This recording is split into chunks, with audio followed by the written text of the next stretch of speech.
That'll never happen.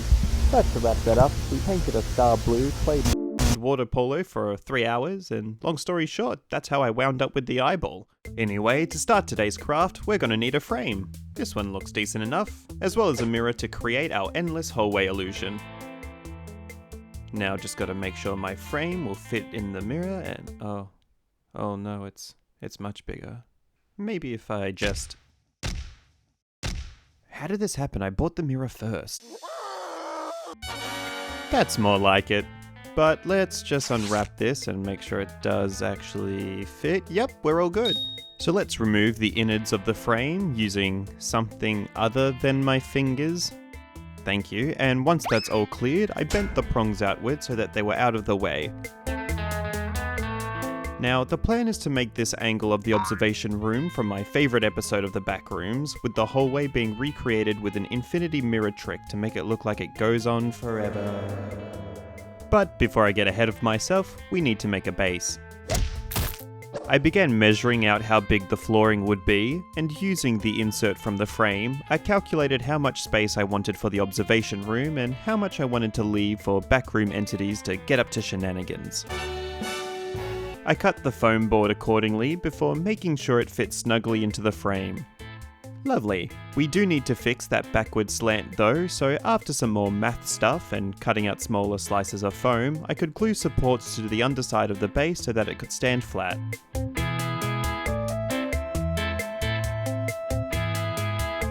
Perfect. And now we can turn our attention to the walls. More measuring and cutting until I'm left with 2 symmetrical walls, making sure they fit as well. Stay, no, stay, no, stay, no. Just need a little bit of assistance. Hey. A fake roof, and this size reference we're gonna name Bathazar. I don't even know where it came from, I was just sort of crafting the other day. Anyway, let's build up those walls. Using cardboard packaging to create these jutted walls, I marked out the center line of the box and cut it open with my hobby knife. Ooh, oh, something's fighting back. I wonder what's hiding on the inside. This box already comes with all the corners installed, so my logic is that if I just cut this thing in half, I'll have 2 perfectly symmetrical wall pieces that I don't have to make from scratch. And you know what? It worked a treat. Just need to trim the tops down a little bit and it's looking pretty good. So we've done floors, walls, which means next is back to floor, obviously, because I haven't actually detailed it yet. So I marked out where the observation floor ends and removed the paper backing to the foam, which came off in one piece, leaving my foam looking so tasty. I went in with my hobby knife and this right-angled ruler to indent the stone tiles of the observation floor, making sure to continue the lines over the edge.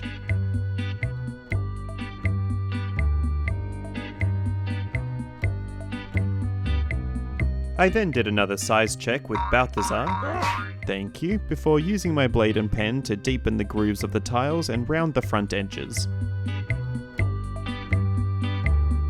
Heading back to Balthazar, I grabbed this piece of foam that will pretend as the bottom wall of the observation window so I could figure out the height of the desk, with a piece of packaging cardboard that we'll be using for the top.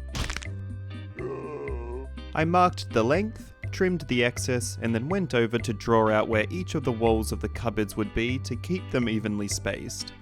For the legs, we're going to use more foam board cut to size, peeled and then halved, because otherwise the proportions would make this a certified chunky table. The legs were glued down, and once this table was stable to stand, I could use more packaging to make the shelving and cupboards.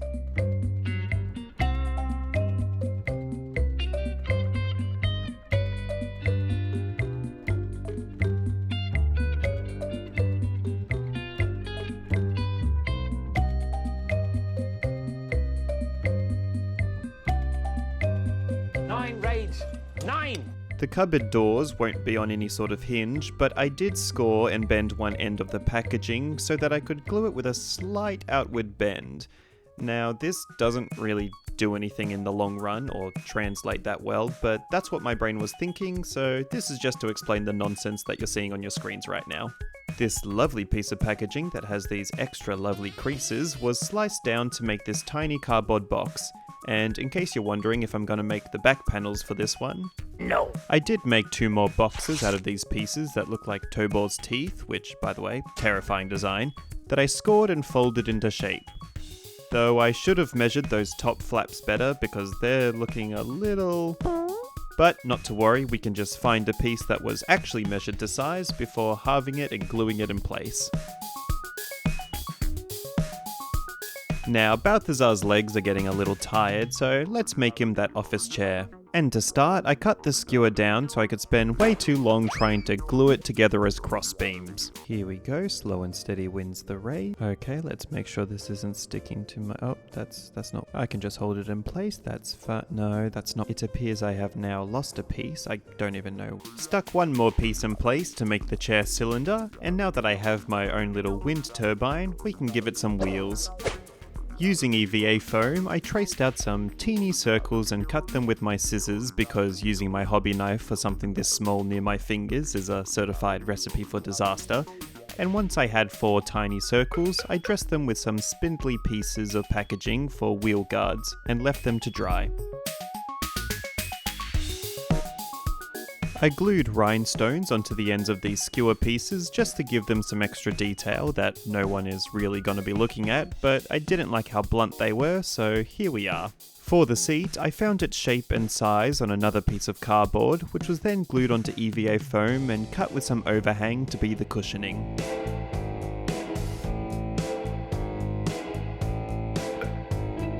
I rounded the front corners before lightly indenting some cushioned lining on top.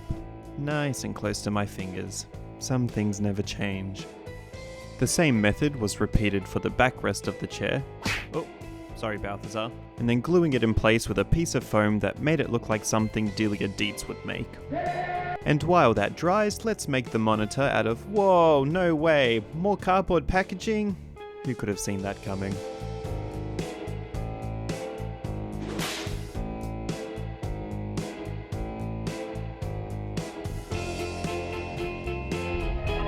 With the monitor done, I returned my attention to the chair, now able to trim the backrest to size.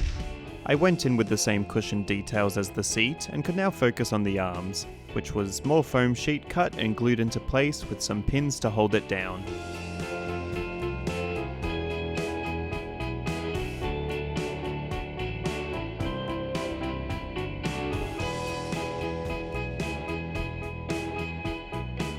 I began carefully gluing the wheels onto the legs, and definitely not my work table.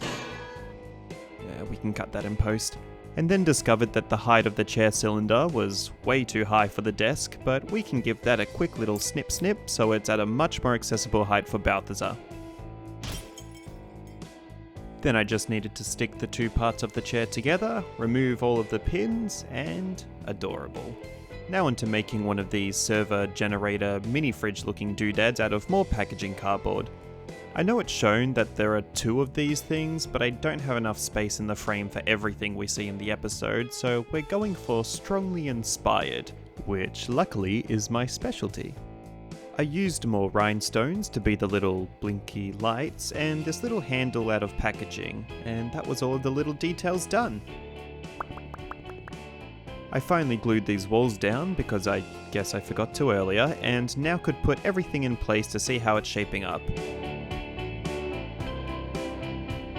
Lovely. Are we missing anything, Balthazar? Where's my roof? Oh yeah, I thought it was a bit breezy in here too.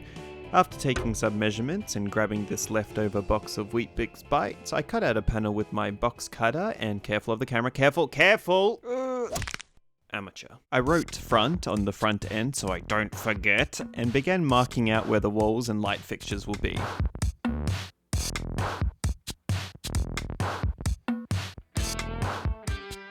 These thin strips will be used to make the paneling on the roof, and once I cut out where the lights will be, I glued them down.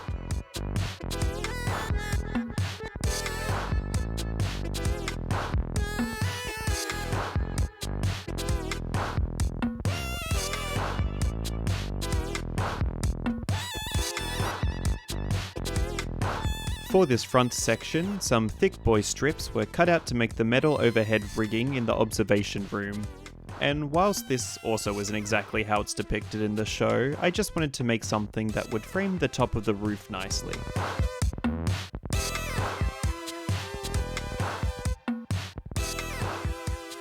More skewer pieces were trimmed and glued into the corners and will be what helps it suspend from the roof, whilst longer pieces will be acting as the fluorescent light tubes. Not functional of course, but don't worry, there'll be lights for the inside. I checked its size to make sure it would fit, and now could look at filling the back with some acrylic sheets. I wanted it to cover the entire roof panel, not just where the lights are, so that the whole panel would have some extra strength and not bend under the weight of the lights on top. I also didn't remove the protective sheets on either side of the acrylic so that it keeps that foggy look which will help diffuse the lights. And once it was glued into place... Am I missing something? Oh, I need to paint it first. Now how about that observation window, huh? Which we'll make out of more foam board to make it easier to detail with a concrete texture. But first we're going to do another test with all of the pieces in place, as I'm getting increasingly concerned that I've miscalculated something. Hello! Seems to be alright, so now we can focus on slicing and carving in those stone details with my hobby knife and other utensils.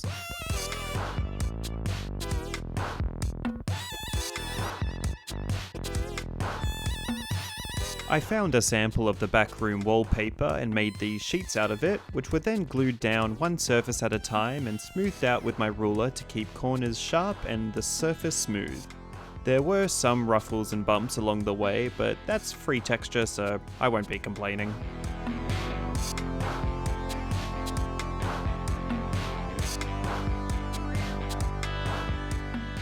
I trimmed the excess off with some scissors, and with all of the bits and bobs done, we can now move on to priming.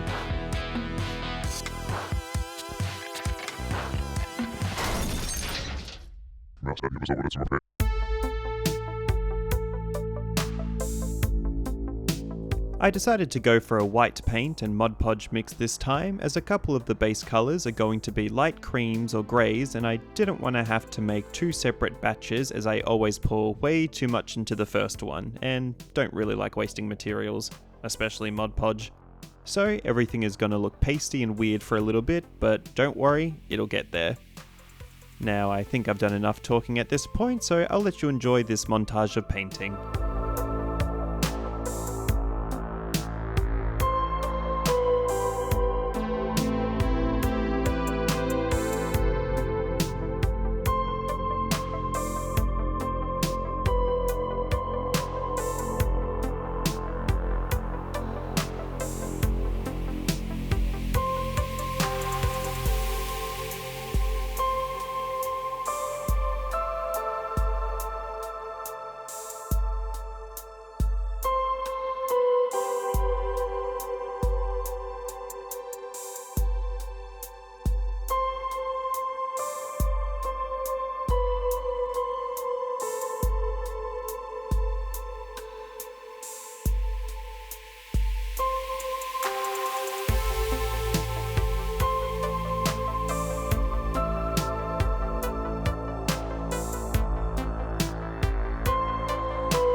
To finish up these boxes, I got this sticky tape, and once I find where the edge is,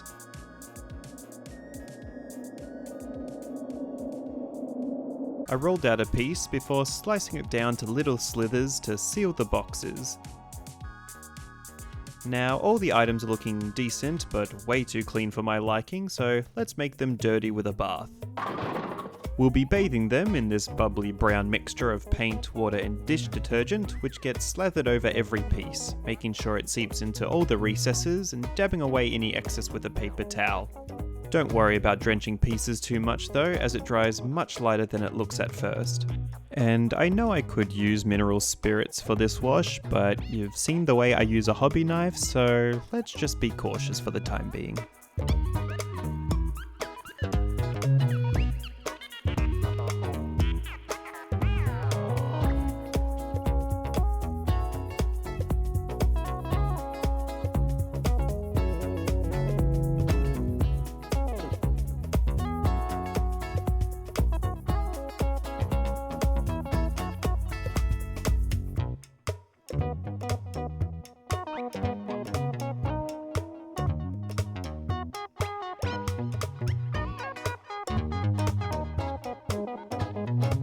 To light this liminal void, I bought these fairy lights, but they're a bit too blue for my liking.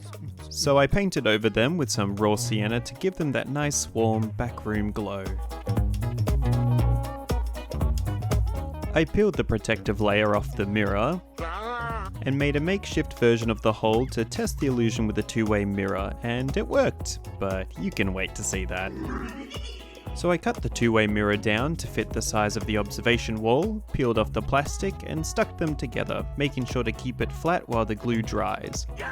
But now we can start putting everything together and make our way to the beauty shots.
Thanks for watching. It was fun getting to finally try out an infinity mirror trick in a miniature, and it's only up from here. Maybe one day I'll be brave enough for resin. But for now, happy crafting, and I'll see you at the next— Whoa! Ah!